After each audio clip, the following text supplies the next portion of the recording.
பெருசாக எதுவும் யோசிக்க வேணாங்க. பார்த்துங்க நம்ம ஃபுல்வில் பாருங்கள் இன்றைக்கி கிட்டத்தட்ட 1300 லாஸு. நல்ல கம்பெனி செலக்ட் பண்ணி பண்ணிங்க அப்படின்னா லாஸ் வந்தாலும் சரி உங்களுக்கு ஒரு ஹாப்பினஸ் கிடைக்கும்.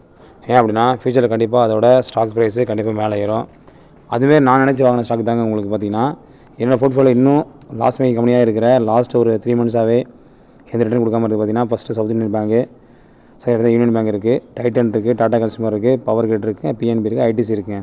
உங்களுக்கு எல்லாமே தெரியும் ஐடிசி எந்த ரெப்யூட்டட் கம்பெனி அப்படின்னு. நெக்ஸ்ட் எடுத்திங்கன்னா ஐடிசியோட ஐடிஎஃப்சி ஷேர் பாருங்கள், ஏஷியன் பெயிண்ட்ஸ் பாருங்கள். இது எல்லாமே இப்போ நல்ல ரெப்யூட்டட் கம்பெனி. ஆனால் லாஸ்ட் 3 மந்த்ஸாக பார்த்திங்க அப்படின்னா ஒரு நல்ல கோட் ரிசல்ட் இல்லாமல் மிகப்பெரிய ஒரு அடி கிடச்சிருக்கு நமக்கு இப்போது.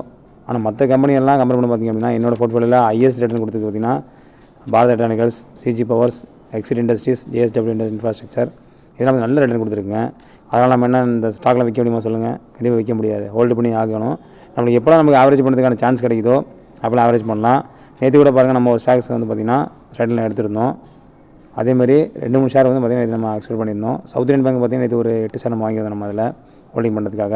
ஸோ அதனால் நமக்கு எப்போலாம் வாய்ப்பு கிடைக்குதோ நமக்கு லாஸ் மேக்கிங் கம்பெனி நினைக்கிற கம்பெனி எல்லாமே ஒரு டைம் ரீசெக் பண்ணி நம்ம ஸ்டாக் எடுக்கலாங்க, ஸ்டாக் வாங்கலாம். ஸோ அதனால் கவனிச்சிட்டே இருங்க. இதெல்லாம் நம்ம பெனிஃபிட் பண்ணுங்கள். அவசரப்பட்டு எதையும் முடிவு எடுக்க வேணாங்க. ஸோ அதனால் இது லாஸ் ஆகிடுச்சு, ஒரே நாள் 1000 போயிடுச்சு அப்படின்னு நினைக்க வேணாம்.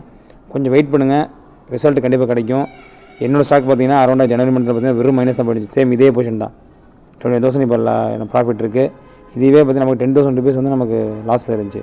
ஸோ அதனால் எப்போல்லாம் நமக்கு கம்மியாக ரேட்டில் சில ஸ்டாக்ஸ் கிடைக்குதோ அப்பொழுதெல்லாம் வாங்கி நம்ம சேகரித்து வச்சுக்கணும். அது நம்ம ஃபியூச்சரில் நம்ம தலைமுறைக்கு கண்டிப்பாக அதோடு அடையாளமாக இருக்கும்.